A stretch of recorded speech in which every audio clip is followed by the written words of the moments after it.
Most businesses don't have a cybersecurity problem. They have a clarity problem. Welcome to the show. This podcast is about making technology easier to understand for business owners and entrepreneurs without the techno mumbo jumbo. Let's get it.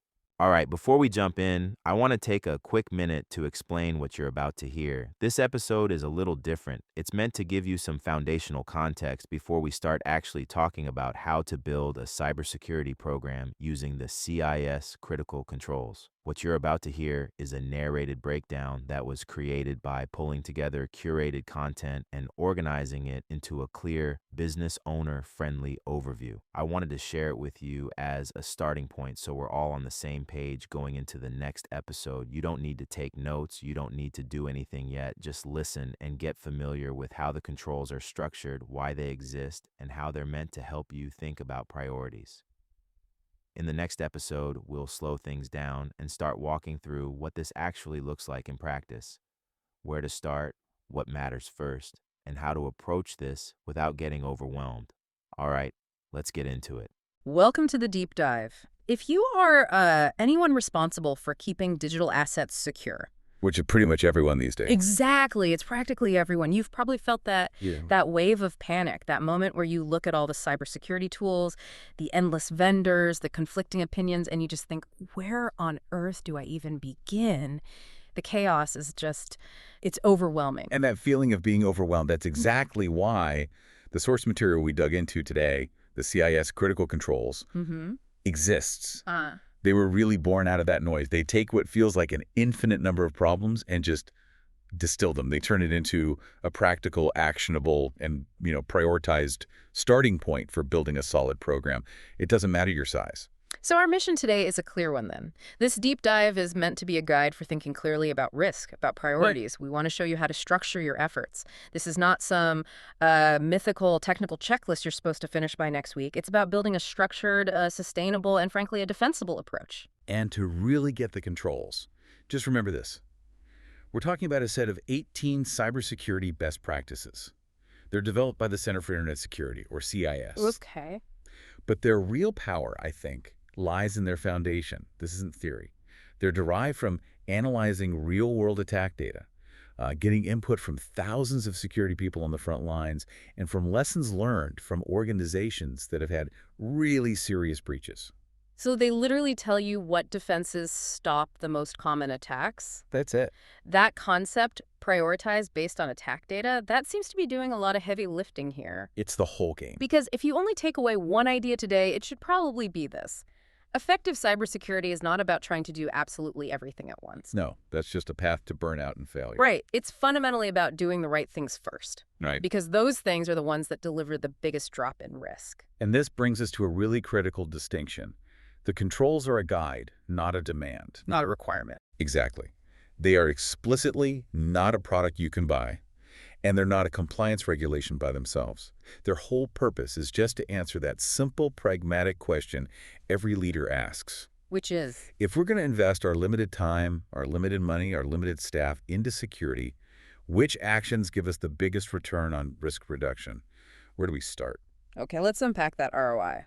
So we have 18 controls in total, but they really covered the essential operational landscape, don't they? They do. They form the necessary baseline for a resilient program. We're talking about foundational areas, like, knowing what assets you have. Like an inventory. A complete inventory.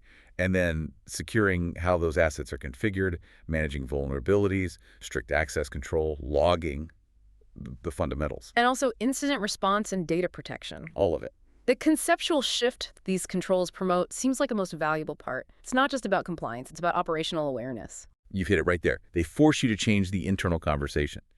So instead of saying, we need to buy the latest AI-powered firewall, the framework makes you ask 3 core operational questions. And those are? 1, what do we actually have running in our environment?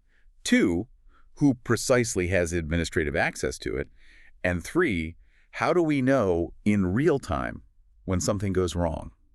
That shift matters so much because I think too often cybersecurity is treated like it's a purely technical problem. We think the solution is always some specialized piece of software. But the sources, they show that real systemic failure is often operational. It's organizational. Yes.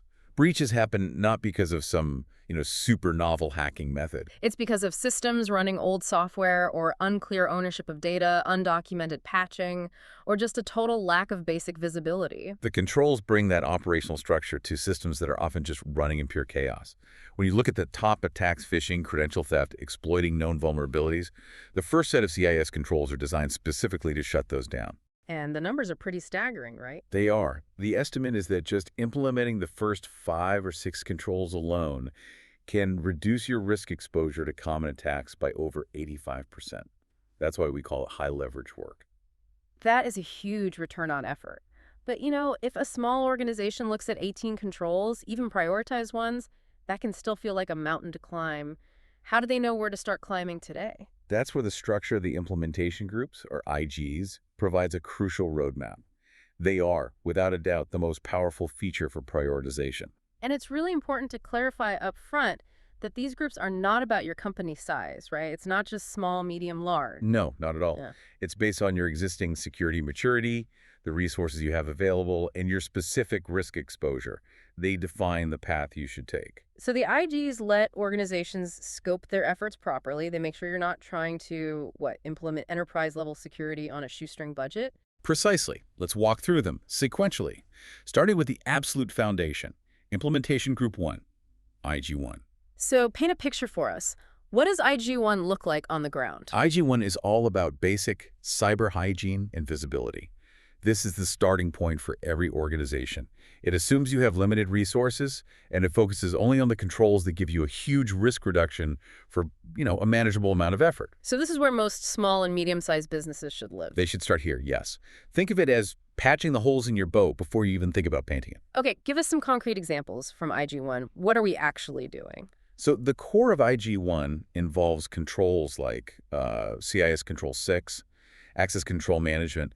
This means making sure everyone, especially people with access to critical systems, is using multi-factor authentication, MFA. MFA everywhere. If you do nothing else, do that. Another IG1 cornerstone is CIS Control 1, Inventory of Enterprise Assets. You can't secure what you don't know you have. You absolutely cannot. And this means having a list of every device connected to your network, laptops, servers, switches.